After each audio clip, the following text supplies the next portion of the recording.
La nuit est tombée sur Genève et au nouvel hôtel de police, l'une des 6 équipes de maîtres chiens débute son service. Rattachée à la brigade d'intervention, la brigade des chiens de la gendarmerie de Genève assure une présence 24 heures sur 24 sur le terrain. Cette nuit, l'équipe rejoint d'autres collègues pour une opération coup de poing de recherche de stupéfiants. La drogue est un problème, pas qu'à Genève. Je pense que la drogue est un fléau carrément et puis il faut se donner les moyens de lutter. Et les moyens de lutter, le chien en fait partie. Et on a à peu près 80% des affaires découvertes par nos chiens qui sont de l'initiative personnelle. Et ça, c'est la propre volonté du conducteur de chien qui le fait, personne d'autre.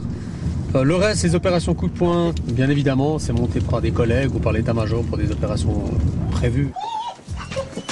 Cette intervention est censée prendre de vitesse les revendeurs. Alors pour mettre toutes les chances de son côté, la gendarmerie a demandé le renfort d'une équipe de maîtres chiens de la PSI, la police sécurité internationale, qui travaille habituellement sur l'aéroport. En parallèle, 2 chiens de recherche de stupéfiants commencent donc leur travail. Les recherches vont très vite et les découvertes ne se font pas attendre. Dans la cuisine, Irko flaire un sachet de plusieurs centaines de grammes de marijuana, jeté dans la poubelle à l'arrivée des gendarmes. Dans la salle de bain, Vulcain s'intéresse, lui, à une cachette plus insolite. Là, il est en train de pomper, lui confirmer en fait l'odeur qu'il connaît déjà, qu'il a appris depuis tout petit. Et là, on peut voir en fait qu'il y a quelque chose caché dans la serrure. Voilà, donc on a donc affaire à des boulettes de cocaïne. C'est de la cocaïne conditionnée en boulettes et qui se vend à peu près entre 50 et 80 francs pièce. Donc dedans, il y a environ entre 0,8 et 1 gramme de cocaïne dans une boulette. Les planques sont souvent multiples et difficiles d'accès, mais le flair du chien fonctionne même à bonne distance. Le chien du collègue, aboyant en regardant le plafond, pour nous, c'est le signal que des particules référentes aux narcotiques peuvent descendre d'en haut. C'est-à-dire qu'il y en a ou qu'il y en a eu de la drogue. Pour nous, ça veut dire exactement ça. Donc de toute façon, si le chien a un comportement, on va au bout de l'enquête. On veut qu'il voie par notre action après la sienne, on s'intéresse à ce qu'il a fait et donc on est ensemble dans l'enquête. Quelques minutes plus tard, Vulcain fait une nouvelle découverte. Pas de drogue cette fois, mais des sachets servant à la conditionner. Ça, c'est bien. À l'intérieur de ces sachets, de ces mini-grippes, sont conditionnés la drogue, respectivement marijuana ou cocaïne. Les trafiquants de drogue touchent la drogue, touchent toutes les matières qui peuvent toucher, sont polluées par la canne, et mon chien les reconnaît. Pareil pour l'argent. L'argent qui a servi pour la transaction de drogue, le chien marquera la pollution de l'odeur qu'il connaît, donc la drogue. Le troisième tabac. On ne sait pas qui c'est qui a mis ça là-dedans, mais au moins c'est tout ça de moins qui va circuler, quoi. Et pour nous, c'est bénéfique, pour le chien aussi. C'est quand même une récompense parce qu'il a trouvé. Genève compte une vingtaine de chiens de police. Ils sont tous surentraînés et aguerris aux situations les plus délicates. Mais le principal atout de ces chiens, et c'est ce qui les différencie de leurs collègues européens, c'est leur polyvalence. En faisant du chien de patrouille, comme vous l'entendez, nous y apportons une spécialisation qui le rend polyvalent. Et c'est un énorme avantage puisqu'avec le même chien, nous arrivons à faire donc une multitude d'interventions. Concrètement, on peut très bien partir sur un cambriolage en cours avec une recherche d'individus suivie d'un pistage. Et dans la demi-heure qui suit, on peut être appelé pour une recherche de stupéfiants parce qu'un véhicule suspect est interpellé et que les narcotiques peuvent rentrer en ligne de compte. L'un n'empêche pas l'autre, mais bien évidemment c'est une question de travail, une question de conditionnement du chiot depuis tout petit, sans perdre de temps. Donc je ne dis pas qu'on est meilleur que les autres, pas du tout. Historiquement, la brigade des chiens l'a toujours fait à Genève, et c'est quelque chose qu'on perpétue avec certitude. Et oui, l'autre spécificité genevoise, l'intégration complète du chien dans la famille de son maître. Lorsqu'il entre à la brigade, le policier achète lui-même son chiot et le forme avec l'aide de ses collègues. Et au quotidien, le chien vit au domicile de son maître, avec femme et enfant comme tout autre animal de compagnie.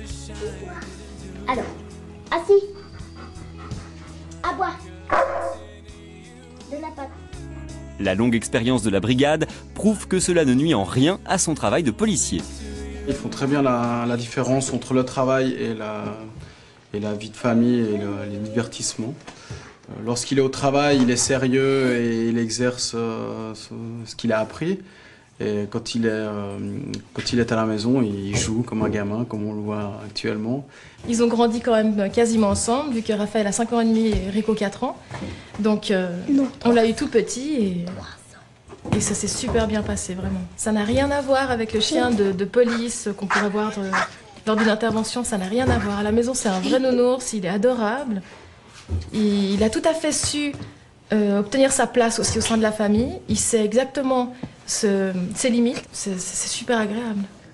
La polyvalence des chiens ne fonctionne que si l'entraînement est quotidien. La recherche d'individus en sous-bois, par exemple, est une intervention rare. Il faut donc organiser régulièrement des simulations. D'autres exercices sont également mis en place pour tester les chiens dans des conditions extraordinaires ou extrêmes. Jamais il n'est tombé autant de neige sur Genève, c'est donc une occasion idéale pour un pistage. 434 à l'écoute. J'ai appris la fuite, besoin du chien rapidement sur place.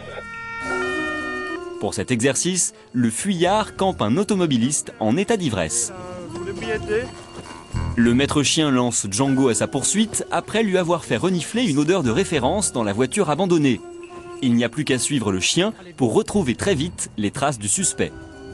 Ça va très vite. Alors lui, il a une odeur de particules qui se trouve au sol et il va analyser cette odeur de particules et il va la suivre jusqu'au bout. Pour nous, le but, c'est d'arriver le plus rapidement possible sur place afin de pouvoir prendre la piste le plus rapidement possible. Maintenant, c'est clair qu'au bout de quelques heures, c'est plus délicat, mais il y a des chiens qui ont pu trouver au bout de 2-3 heures facilement un fuyard. Ce qui est important, c'est que ce temps gagné sur l'interpellation permet à nos patrouilles de faire des arrestations qui ne le seraient pas dans d'autres moyens d'engagement. C'est vrai que le chien est le moyen au niveau de la recherche le plus utilisé actuellement sur les cambriolages. Bien évidemment que d'autres patrouilles de gendarmerie vont sur place et la permanence 24 heures sur 24 de nos chiens à disposition des collègues des postes de gendarmerie fait que le taux de réussite est effectivement assez important. La brigade des chiens est aussi toujours en première ligne en cas de cambriolage. Dès son arrivée sur place, l'équipe fait prendre au chien l'odeur de référence laissée par le cambrioleur. Commence alors le travail de pistage qui se fera cette fois en libre. En effet, pour avoir une chance de rattraper le fuyard, le chien, bien plus rapide, se lance seul à sa poursuite. C'est lui qui dirige en fait la patrouille qu'on compose. C'est lui qui m'emmène en fait à la mission, enfin à l'aboutissement de la mission. Et je dirais même presque lui a plus de risques que nous finalement, puisque lui est en premier en contact avec l'individu qu'on interpelle, dangereux ou pas. Maintenant, on se met bien dans la tête qu'on doit travailler avec. Un accident peut arriver, quoi. Ça, on en est conscient et on essaye quand même de prendre le minimum de risques. La découverte, que ce soit d'un individu, d'une arme, d'un objet, c'est très gratifiant, c'est beaucoup de satisfaction, étant donné le travail qu'on a fourni derrière pour l'éducation, c'est sûr. Il y a beaucoup d'institutions internationales à Genève. La sécurité est donc une priorité. Ainsi, les bâtiments des Nations Unies ou ceux du Forum économique mondial sont régulièrement visités par les chiens spécialisés en recherche d'explosifs. C'est le cas de Django. Après son exercice de pistage, il doit maintenant trouver l'explosif caché par ses équipiers. Dès qu'un grand de ce monde vient dans notre ville, qui est une ville quand même internationale, on va faire appel aux chiens explosifs pour faire une fouille systématique pour pouvoir dire qu'il n'y a rien. Oui, ça c'est bien ta poudre, ça c'est bien. Si je ne me trompe pas, ça doit être du gamzit, voilà. Pour le chien, des fois, c'est un petit peu difficile parce qu'il ne va pas trouver évidemment l'explosif, on trouve moins que les stupes. Et ça va être un petit peu délicat maintenant, c'est pour ça qu'aux entraînements, on utilise la vraie matière pour qu'il puisse trouver.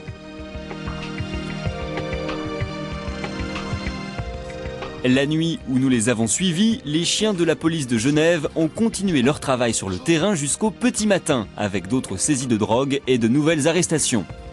Et oui, les maîtres chiens travaillent sans relâche. Leur mission, assurer la protection de leurs concitoyens en compagnie du plus fidèle ami de l'homme.